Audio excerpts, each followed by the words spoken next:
사랑하는 성도 여러분, 주님의 이름으로 사랑하고 축복합니다.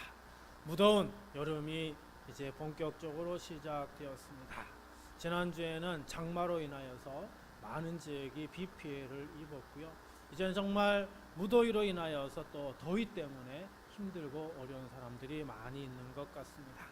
지금 동남아 지역에는 태풍 3개가 출몰했다고 하는데 그 중에 우리나라로 오는 태풍이 있지 않을까 또 걱정이 되기도 합니다. 이번 무더운 이제 7월 마지막 그리고 8월을 준비하게 되는데요. 여러분 건강에 유의하시고 모든 피해가 없도록 안전을 위해서 여러분들 잘 준비하시고 또 모든 일 유의하시기를 바랍니다. 우리는 신앙생활 속에서 기도의 중요성을 수도 없이 들어왔고 또 기도의 능력도 종종 경험합니다. 그런데도 어떤 분들은 이렇게 고백하곤 합니다. 목사님, 저는 어떻게 기도해야 할지 모르겠어요. 기도가 어렵고 막막할 때가 정말 많습니다. 사실 이런 고민은요, 예수님의 제자들도 똑같이 했습니다.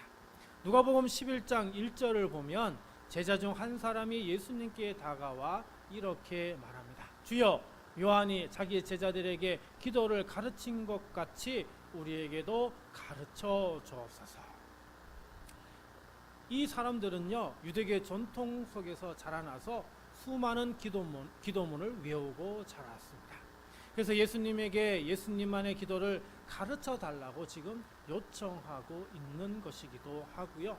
이 오랫동안 자기들이 암송해서 외웠던 그 기도문은 뭔가 부족하고 아쉬운 것이 있다는 또 생각이 들었기 때문에 예수님에게 더 분명하고 확실한 기도를 가르쳐 달라고 제자들이 예수님에게 요청하고 있습니다.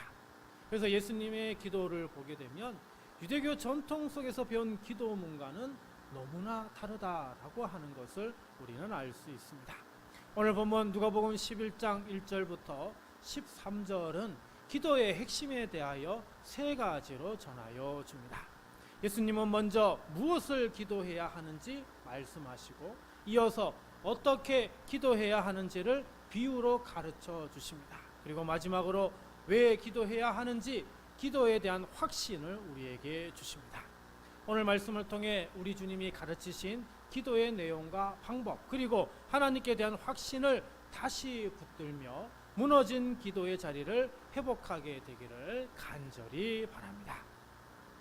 먼저 우리가 묵상할 말씀은 예수님께서 제자들에게 직접 가르쳐 주신 기도, 이른바 우리는 주기도문이라고 하는데요. 주님이 가르쳐 주신 기도, 그 주기도문을 함께 보려고 합니다.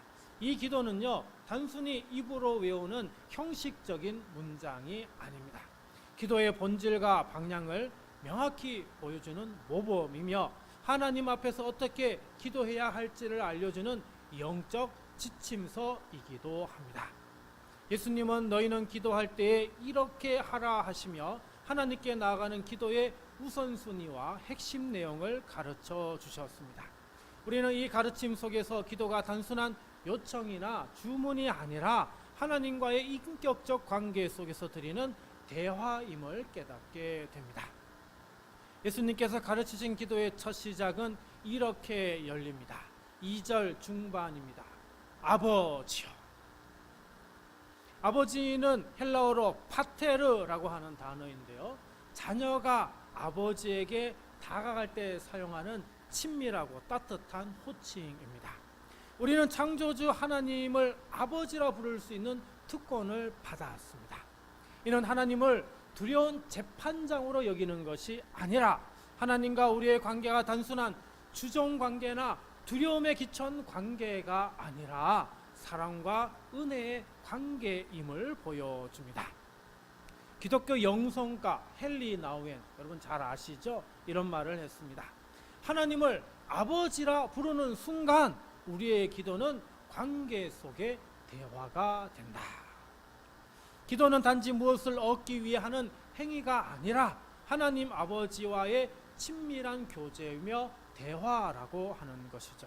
마치 어린아이가 두려움 없이 아버지라고 부르면서 아버지 품에 안기듯이 우리는 하나님께 아버지라 부르며 모든 것을 솔직하게 말할 수 있습니다. 자, 예수님께서 가르치신 기도는 크게 두 부분으로 나눌 수 있습니다. 첫 번째 부분은 하나님 중심의 기도입니다. 이름이 거룩히 여김을 받으시오며 우리의 삶과 세상 속에서 하나님의 거룩함이 드러나기를 구하는 기도입니다. 나라가 임하시오며 하나님의 다스림, 하나님의 통치가 오늘 우리의 삶에, 우리의 가정에, 또 우리 교회에, 세상에 이루어지기를 소망하는 기도입니다. 자, 여기서 우리는 매우 중요한 사실 한 가지를 알 수가 있습니다. 참된 기도는 내 필요나 내 소망보다 먼저 하나님의 이름과 하나님의 뜻을 구하는 것이다 라고 하는 것이죠.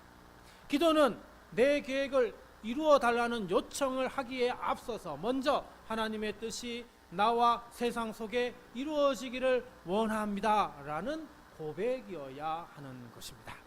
신학자 칼 바르트는 이렇게 말했습니다. 기도는 우리의 뜻을 하나님께 맞추는 것이 아니라 하나님의 뜻에 우리 자신을 맞춰가는 대화, 신비한 대화이다 라고 얘기했습니다. 우리는 종종 기도를 내 욕심을 채우는 자기중심적인 도구로 생각할 때가 너무나 많습니다. 하지만 예수님은 우리에게 기도의 초점을 하나님, 언제나 하나님께 맞추라 라고 말씀하고 있습니다. 그런 후 예수님의 기도 두 번째 부분은 우리의 일상적인 필요를 위한 기도임을 말씀해 주시죠. 날마다 우리에게 일용할 양식을 주옵시고 오늘 하루 필요한 은혜와 생계를 위해 겸손히 구하는 기도입니다. 우리가 구하는 이 양식이 내 능력, 내 힘으로 얻을 수 있는 것이 아니라 하나님이 주셔야만 받을 수 있는 것임을 기억하고 교만하지 않고 겸손하게 드리는 기도인 것입니다. 우리가 우리에게 죄 지은 모든 사람을 용서하오니 우리 죄도 사하여 주옵시고 우리는 하나님께 용서받은 자입니다. 마찬가지로 우리는 우리를 힘들게 하고 우리를 아프게 하고 우리에게 상처 주는 그 사람들까지도 우리도 어떻게 해요? 함께 용서할 수 있도록 기도해야 하는 것이죠. 우리를 시험에 들게 하지 마옵시고 우리는 연약한 존재입니다. 우리는 정말 나약한 존재입니다. 그래서 우리는 죄에 빠질 수밖에 없고 악에게 넘어질 수밖에 없습니다. 그래서 우리가 기도해야 되는 건 연약한 우리를 이런 죄와 악에서 보호해 달라고 간구해야 하는 것이죠. 이처럼 예수님의 기도는 먼저 하나님의 영광과 뜻을 구하고 그 다음에 우리의 필요를 겸손히 아뢰는 이런 균형을 가지고 기도해야 하는 것입니다. 만약 이 균형이 무너진다면 우리의 기도는 하나님 중심의 기도가 아닌 우리의 필요를 위한 기도로만 치중될 수밖에 없습니다. 이것은 자기중심적 욕망의 나열로 변질되게 되는 것이죠. 예수님의 기도를 정리하면 먼저 우리는 하나님의 뜻과 영광을 구하고 그런 다음에 우리의 필요를 정직하게 아뢰는 기도여야 한다는 겁니다.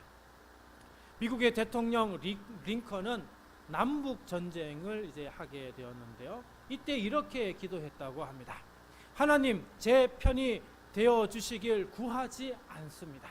다만 제가 하나님의 편에 서 있도록 도와주십시오. 링컨의 기도는 정말 수준 높은 기도이고 기도의 본질이 무엇인지를 우리에게 분명히 알려줍니다. 기도는 하나님을 내 뜻에 맞추는 것이 아니라 내가 하나님의 뜻에 순종하도록 내 마음을 바꾸는 것이다 라는 거죠. 사랑하는 성도 여러분, 오늘 우리의 기도는 누구를 중심에 두고 있습니까? 혹시 내 계획과 내 소원을 이루기 위한 기도로만 가득 차 있지는 않습니까? 진정한 기도는 하나님 제 뜻대로 해주세요 라고 하는 것이 아니라 하나님 제 뜻을 하나님의 뜻에 맞추어 주옵소서 라고 고백하는 것입니다.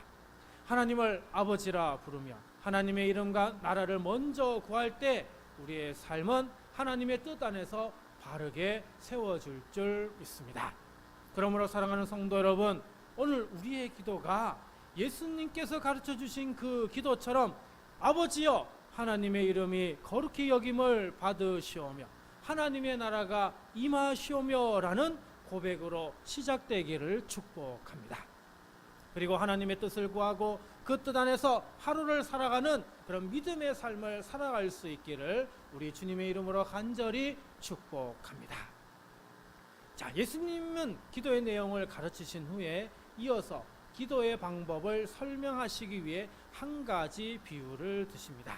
우리 5절 말씀 볼까요? 너희 중에 누가 벗이 있는데 밤중에 그에게 가서 말하기를 벗이여 떡 3덩이를 내게 빌리라. 자, 상황을 상상해 봅시다. 한밤중에 갑자기 귀한 손님이 찾아왔습니다.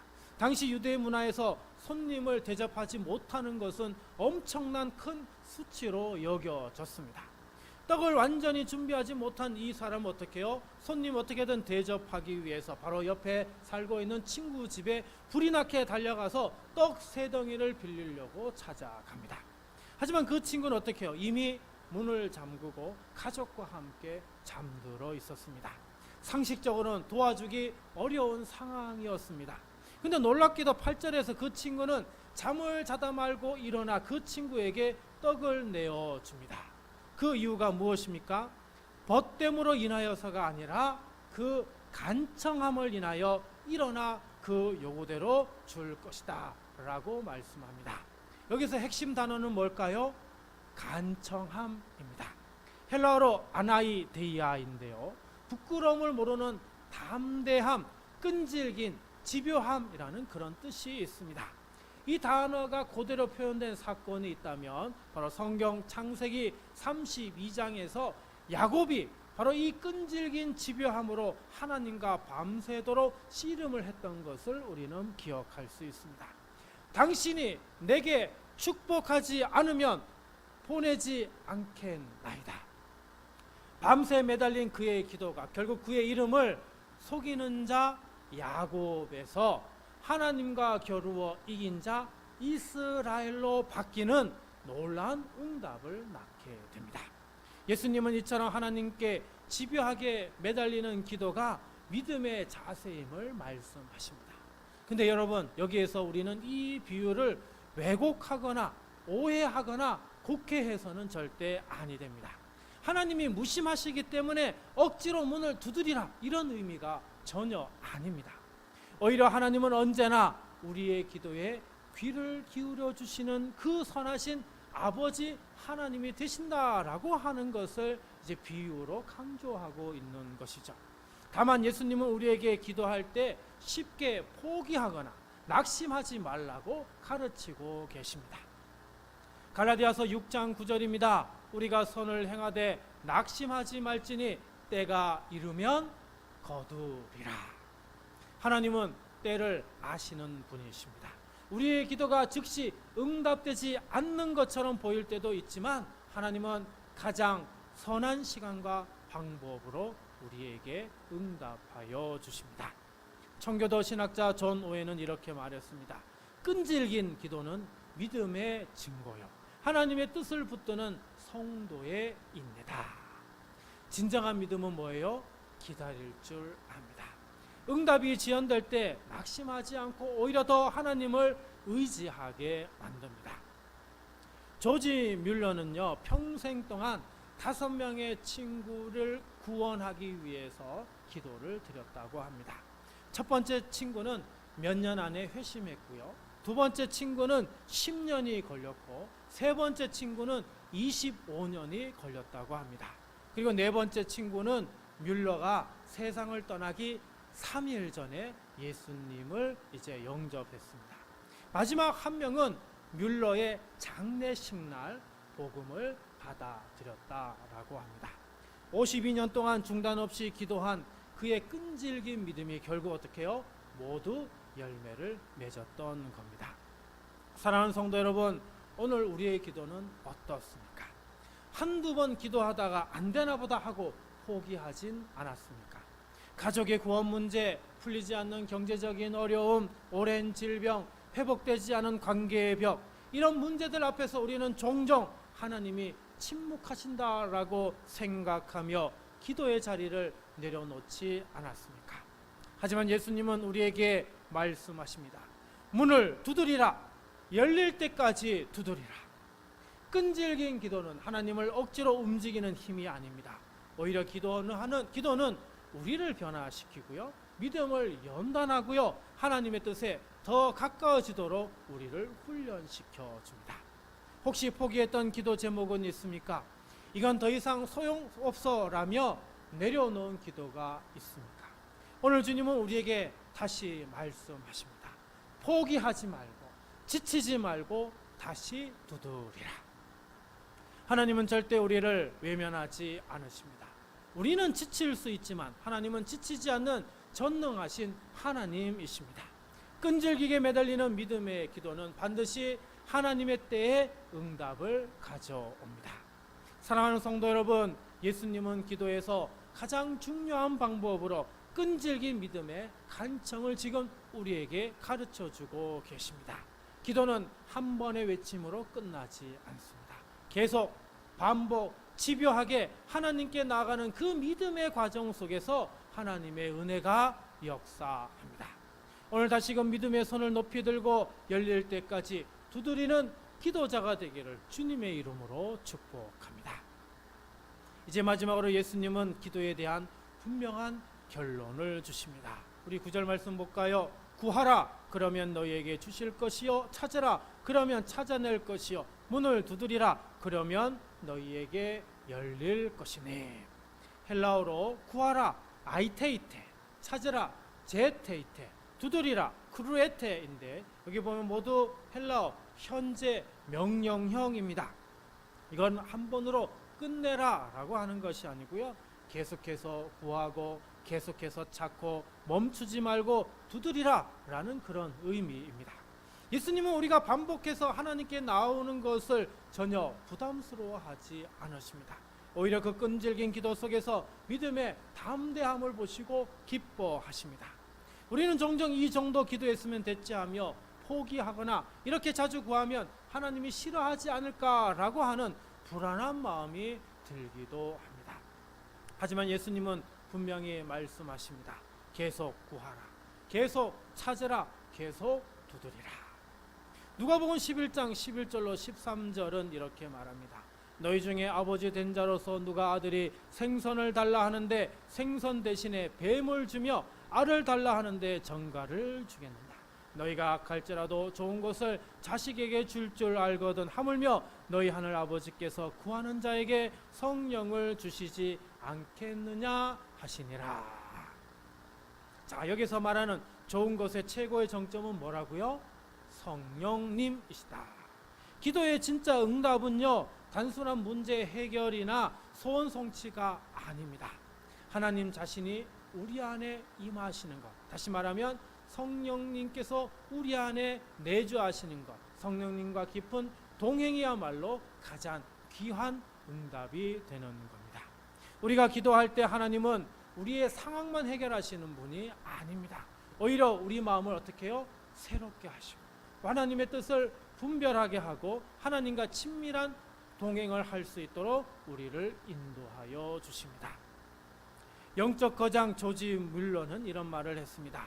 우리가 하나님의 뜻을 알면 담대하게 기도할 수 있다라고 했습니다.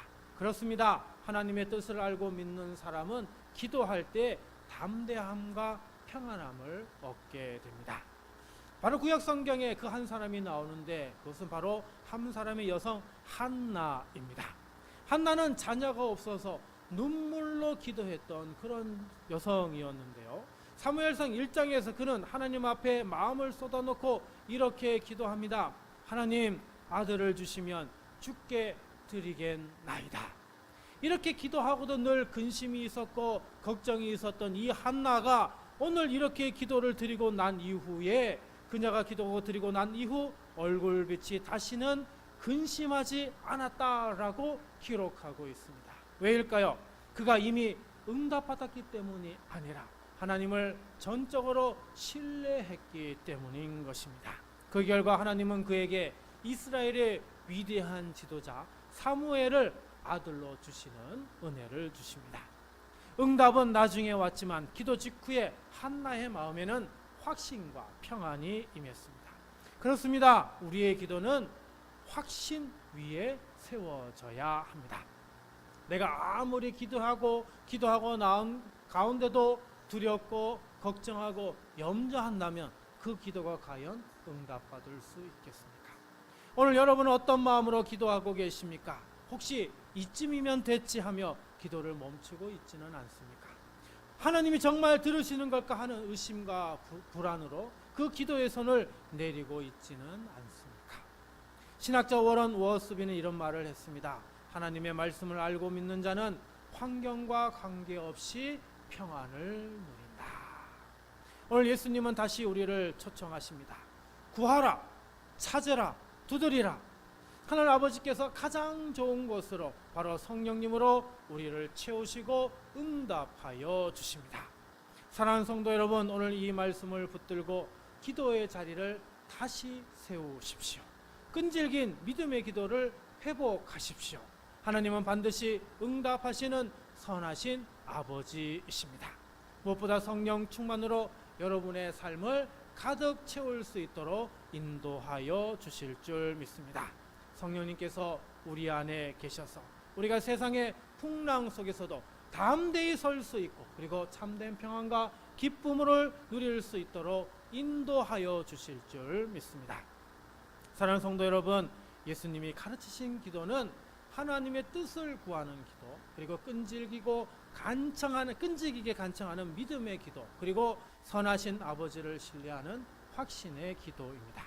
기도는 우리의 인생을 바꾸는 능력의 통로이며 하나님과 교제하는 가장 거룩한 시간입니다. 오늘 우리의 삶 속에 하나님의 이름이 거룩히 여김을 받으시고 하나님의 나라가 임하소서 먼저 기도할 수 있기를 바랍니다. 응답이 늦어진다고 포기하지 않고 끝까지 두드리는 그런 간절한 기도를 드리시기 바랍니다. 하나님 아버지께서 성령님을 주시며 가장 선한 것으로 채워주신다는 그런 확신과 믿음으로 기도하시기 바랍니다. 오늘 이 말씀 앞에 다시 무릎을 꿇으십시다.